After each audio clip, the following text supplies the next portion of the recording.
Assalamualaikum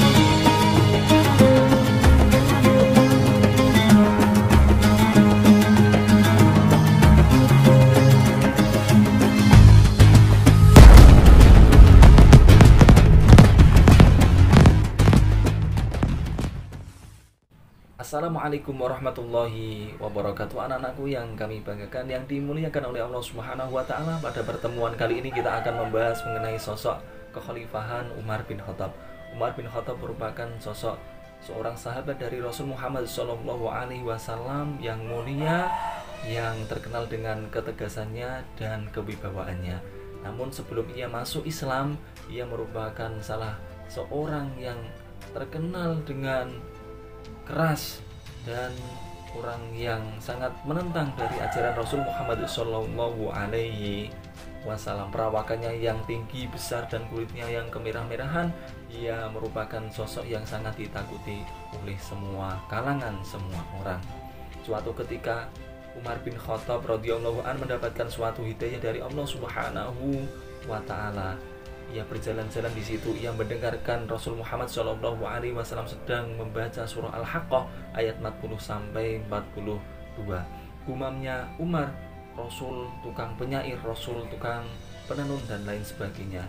Di dalam Al-Haqqah ayat 40 sampai 42 yang kurang lebih artinya, sungguhnya Al-Quran diturunkan pada Rasul yang mulia. Al-Quran bukanlah suatu perkataan dari seorang penyair, dan sedikit sekali orang yang beriman kepadanya.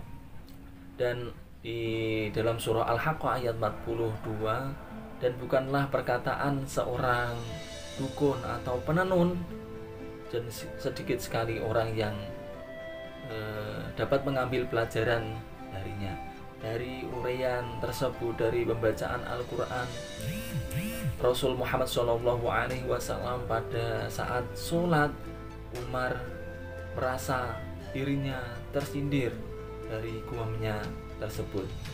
Tetapi pada waktu itu hati Umar sudah terpatik oleh ajaran Islam.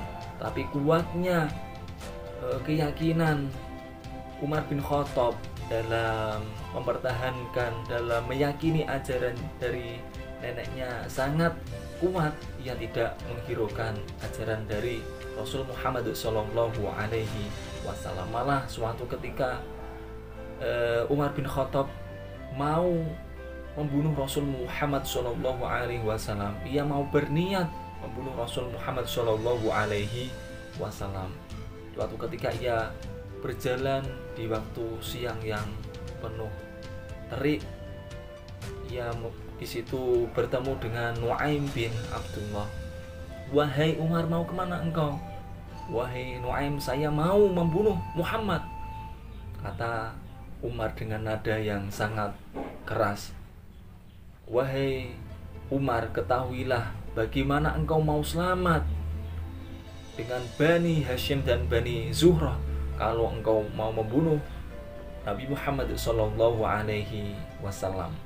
Kata Umar, "Oh, kamu ini sudah tidak meyakini lagi ajaran dari nenek moyangmu. Oh, engkau sudah keluar dari ajaran nenek moyangmu," kata Umar. Lalu Nuaim berkata, "Wahai Umar, maukah saya beri suatu kabar yang sangat mencengangkan?" Suatu kabar yang sangat mencengangkan itu apa? Yaitu bahwasannya Fatimah, adik kamu, dan suaminya sudah masuk Islam. Umar bin Khattab marah. Umar bin Khattab marah, bergegas lalu menuju ke rumahnya Fatimah, adiknya di situ. Akhirnya ketika sampai di situ, ditotoklah pintu dengan keras, tok diar. Ya, ditotok. Di situ Umar bin Khattab mendengarkan adiknya bernama Fatimah sedang membaca Al-Quranul Karim. Ketika itu Umar bertanya kepada adiknya, "Wahai Fatimah, apa yang sedang engkau baca?" Kata Fatimah dengan tenang dan suaminya, "Saya tidak apa-apa, saya tidak membaca apa-apa, tapi saya sedang berbicara dengan suami saya seperti biasanya." Pada waktu itu ada juga seseorang, yaitu yang bernama Khobab bin Al-Arad, yaitu guru dari Fatimah dan suaminya. Ketika ia mendengar ada Umar, Khobab bin Al-Arad bersembunyi. Lalu ketika itu Umar bin Khattab bilang kepada Fatimah, oh ternyata engkau sudah menganut ajarannya Muhammad, engkau tidak lagi meyakini ajaran dari nenek moyang kami. Akhirnya Fatimah berbicara, berkata kepada Umar, wahai Kak Umar, bagaimana pendapatmu jikalau ajaran yang engkau bawa merupakan ajaran yang tidak benar? Lalu Umar marah. Adiknya yang bernama Fatimah langsung ditampar mukanya, ditampar di situ sampai berlumuran darah mukanya. Akhirnya ketika itu Umar bin Khattab malah merasa menyesal melakukan pukulan tersebut sampai berdarah. Akhirnya Umar berkata kepada adiknya Fatimah, wahai Fatimah, saya mau lihat, saya mau baca lembaran-lembaran itu. Kata Fatimah, ini lembaran-lembaran Al-Quran, engkau tidak akan boleh membaca jikalau engkau tidak dalam keadaan suci. Kalau engkau ingin membaca lembaran-lembaran Al-Quran ini, engkau harus bersuci terlebih dahulu. Akhirnya Fatimah menyuruhnya untuk mandi. Umar setelah itu ia membaca surah Toha ayat 14. Innani anallahu la ilaha illa ana fa'budni wa aqimis sholata li dzikri. Ketika ia membaca ayat tersebut, sungguhnya aku ini Allah, yang artinya kurang lebih sungguhnya aku ini Allah, tiada Tuhan selain aku, maka sembahlah aku, wa aqimis sholata li dzikri, maka dirikanlah sholat untuk mengingatku, kata Allah. Akhirnya ketika ia membaca surah Toha ayat 14 itu, akhirnya ia tersentuh hatinya, lalu ingin memeluk agama Islam. Lalu ia ke rumahnya Rasul Muhammad SAW, ia mencari Rasul, bergegas di situ, lalu disyahadatkan Rasul Muhammad SAW, asyhadu an la ilaha illallah wa asyhadu anna Muhammad Rasulullah. Disitulah Umar bin Khattab mendapatkan suatu hidayah dari Allah Subhanahu wa taala, ia masuk Islam. Akhirnya di situ merupakan daripada hidayah yang diberikan Allah kepada Umar bin Khattab. Di situ ia langsung menjadi suatu tokoh yang sangat penting dalam penyebaran agama Islam. Mari kita pelajari lebih lanjut tentang sosok Umar bin Khattab dalam kekhalifahannya. Kekhalifahan Umar bin Khattab, diantaranya ada prestasi Umar bin Khattab. Yang pertama, pembebasan dan penyebaran Islam beberapa wilayah.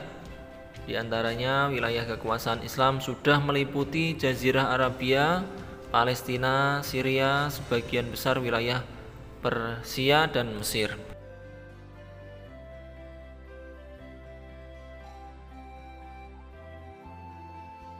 Yang kedua yaitu perang Yarmuk, yaitu perang antara Muslim Arab dengan Kekaisaran Romawi Timur. Pertempuran ini pada tahun 636 oleh beberapa sejarawan dipertimbangkan sebagai salah satu pertempuran penting dalam sejarah dunia, karena dia menandakan gelombang besar pertama penaklukan Muslim di luar Arab dan cepat masuknya Islam ke Palestina, Suriah, dan Mesopotamia yang rakyatnya menganut agama Kristen. Pertempuran ini merupakan salah satu kemenangan Khalid bin Walid yang paling gemilang dan memperkuat reputasi sebagai salah satu komandan militer dan kavaleri paling berlian di zaman pertengahan.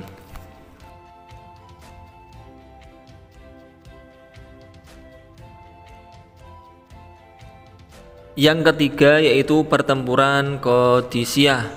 Pasukan Islam lainnya dalam jumlah kecil mendapatkan kemenangan atas pasukan Persia dalam jumlah yang lebih besar pada tahun 636 Masehi di dekat Sungai Efrot. Pada pertempuran itu jenderal pasukan Islam yakni Sa'ad bin Abi Waqqas mengalahkan pasukan Sasanid dan berhasil membunuh jenderal Persia yang terkenal Rustam Farrokhzad.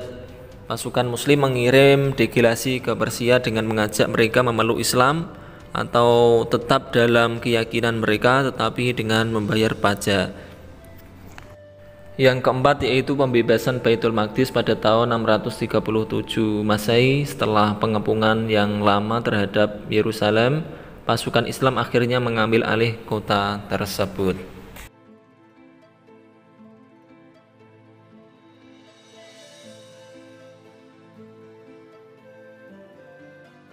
Yang kelima yaitu reformasi birokrasi. Yang pertama, reformasi sistem administrasi. Karena perluasan daerah terjadi dengan cepat, Umar segera mengatur administrasi negara dengan mencontoh administrasi yang sudah berkembang terutama di Persia.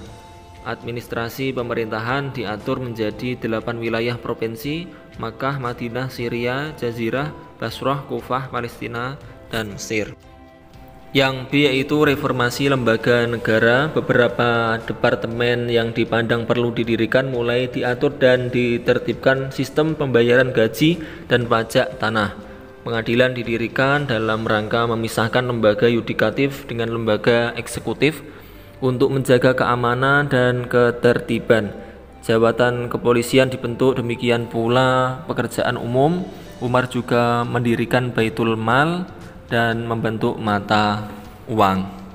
Yang C yaitu menentukan sistem kalender. Pada tahun 638 Masehi, Khalifah Umar bin Khattab menetapkan awal patokan penanggalan Islam adalah tahun di mana hijrahnya Rasul Muhammad SAW dari Mekah ke Madinah. Penentuan dimulainya sebuah hari atau tanggal pada kalender Hijriyah berbeda dengan kalender Masehi. Pada sistem kalender Masehi, hari atau tanggal dimulai pada pukul 00.00 waktu setempat. Namun pada sistem kalender Hijriyah, sebuah hari atau tanggal dimulai ketika terbenamnya matahari di tempat tersebut. Umar bin Khattab meninggal pada bulan Zulhijjah tahun 23 Hijriyah dengan usia 63 tahun. Masa jabatannya berakhir dengan kematian. Dia dibunuh oleh seorang Majusi, budak dari Persia bernama Abu Lu'lu'ah. Kekhalifahan beliau berlangsung selama 10 tahun 6 bulan lebih 3 hari semenjak tanggal 23 Jumadil Akhir 13 Hijriah hingga 26 Zulhijjah tahun 23 Hijriah.